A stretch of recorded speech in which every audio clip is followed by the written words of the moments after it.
Hello everyone, কেমন আছেন সবাই? আশা করছি সবাই অনেক বেশি ভালো আছেন। পৃথিবীর যে প্রান্ত থেকে আমার ভিডিওটা দেখছেন, অবশ্যই ভিডিওটা দেখেই শুরুতে একটা লাইক দিয়ে দেবেন আর ভিডিওটা দেখা শেষে একটা কমেন্টস করে যাবেন।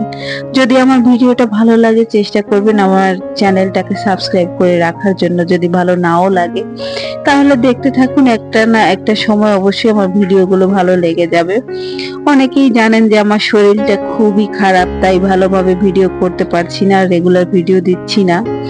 কিন্তু যখনই ভিডিও ছাড়বো আশা করি আপনারা সবাই আমাকে সাপোর্ট করবেন এবং পাশে থাকবেন, কারণ আমি আপনাদের পাশে অসুস্থ অবস্থায়ও কিন্তু থেকেছি, যখন ভালো লেগেছে ভিডিও দেখেছি, আবার কখনো কখনো হয়তো বা ভালো লাগেনি, দেখতে পারিনি। শরীরের ব্যাপার, আসলে মনে যখন চায় তখন তো ভালোভাবে দেখি, আর যখন ইচ্ছে করে না, শরীর চায় না, তখন আর কিন্তু কিছুই ভালো লাগে না। আর এই যে ভিডিওগুলো দেখতে পাচ্ছেন, ওনার বাবা অনেকগুলো বাজার নিয়ে এসেছে বাচ্চাদের জন্য, আর আমাদের ঘরে কিছু পণ্য শেষ হয়ে গিয়েছিল, যেগুলো প্রয়োজন সেগুলো নিয়ে এসেছে। আর আমার মেয়েরা হচ্ছে ওর বাবার সাথে গিয়েছিল, তাদের যা কিছু প্রয়োজন সব কিছু নিয়ে এসেছে। আর যতবারই যাক না কেন বাবার সাথে, প্রত্যেকটা বারই তাদের প্রয়োজনীয় জিনিস নিয়ে আসবে, এই খাতা পেন্সিল কলম আর কি। যেহেতু সবাই মোটামুটি একটু শরীর খারাপ, আর এখন একটু ভালোর দিকে যাচ্ছে, এখন এটা সেটা খেতে মন চায়। তো বাচ্চারা বললো বিরিয়ানি খাবে, তো মশলা নিয়ে এসেছে, তো ওদের জন্য বিরিয়ানি করে দিলাম। আর আমার বিরিয়ানি খুব একটা ভালো লাগে না, সেই জন্য ওর বাবা আর আমি হচ্ছে ভাত খাবো। আর হচ্ছে একদিকে টক রান্না করছি, আর একদিকে ছোট মেয়েটা বললো যে ফ্রান্স ফ্রাই খাবে। শরীর ভালো না তারপরও করছি, কারণ সবারই একটু খেতে মন চাইছে আর কি। এরকম এরকম ভাজা পোড়া যার যার যেটা ভালো লাগছে সেটাই বলে দিয়েছে, আমি সেই মতো করে সবার জন্যই কম বেশি করেছি।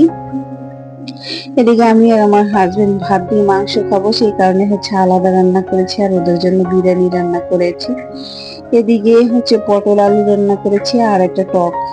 তো অনেক কিছুই আজকে কিন্তু আমাদের মোটামুটি রান্না হয়েছে। তো গাইস, যারা নতুন নতুন আমার ভিডিওতে আসছো তারা সবাই আমাকে সাপোর্ট করবে এবং ভালোবাসা দেবে, আর আমাকে অবশ্যই তোমরা কমেন্টস করে যাবে, আমি চলে যাব তোমাদের বাসায়। শুরু থেকে শেষ পর্যন্ত যারা এই পর্যন্ত আমাকে সাপোর্ট করে যাচ্ছে তাদেরকে আসলে ধন্যবাদ দিয়ে ছোট করতে চাই না, আর জানি তারা সব সময় থাকবে, কারণ তাদের ভালোবাসা হচ্ছে অবিরাম। আর যারা নতুন আসছো তারাও ভিডিও দেখতে থাকো, আশা করি একটা সময় ভালো লেগে গেলে আমার পাশে থেকে যাবে। তো ভিডিও আজকে বেশি বড় করব না, একটু ছোট্ট ভিডিওই তোমাদের সাথে শেয়ার করছি। আসলে সুস্থ অতটা এখনো হইনি যে সারাক্ষণ ভিডিও করব। আর ব্লগ ভিডিও এবং আমরা ফ্যামিলি ভিডিও যারা দেই, তারা কিন্তু সারাদিনের কাজকর্ম দিয়ে থাকি, কিন্তু আসলে শরীরের একটা ব্যাপার, যদি মন মানসিকতা ভালো না থাকে, শরীর না চায় না, তো কিছুই ভালো লাগে না। আর সেই কারণে আসলে অল টাইম ভিডিও করা হয় না, যতটুকু পারি করি, আর আমার মেয়েরা যতটুকু আমাকে করে দেয় ততটাই তোমাদের সাথে এই যে আমি মাঝে মাঝে শেয়ার করছি। আর এদিকে দেখো, এই যে ঝাল ঝাল করে একটু মাংস রান্না করেছি, আমি আর আমার হাজবেন্ড খাবো সেই জন্য। আর ওদের জন্য তো আলাদা রান্না হয়ে গেছে, আর আজকে রাতের কোনো রান্না করতে হবে না।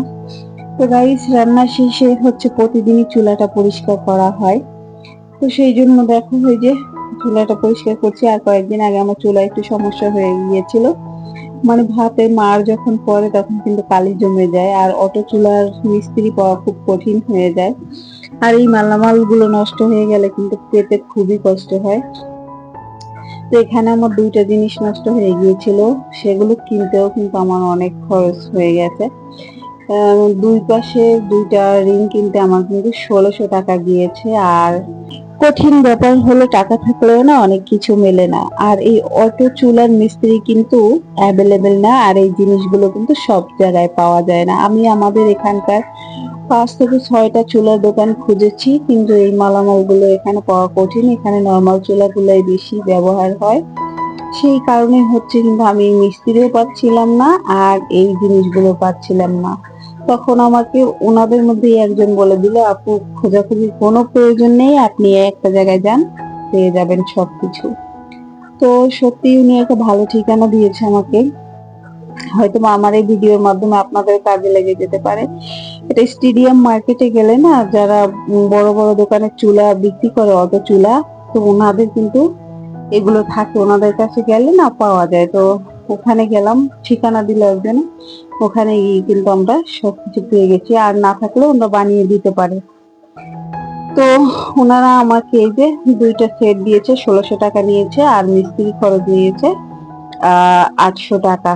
তো এই হচ্ছে ব্যাপার, আর তথ্যটা তোমাদের দিয়ে দিলাম। হয়তো অনেকের অটো চুলা নষ্ট হয়, তারা ওখানে গেলে অবশ্যই মালামাল পেয়ে যাবে।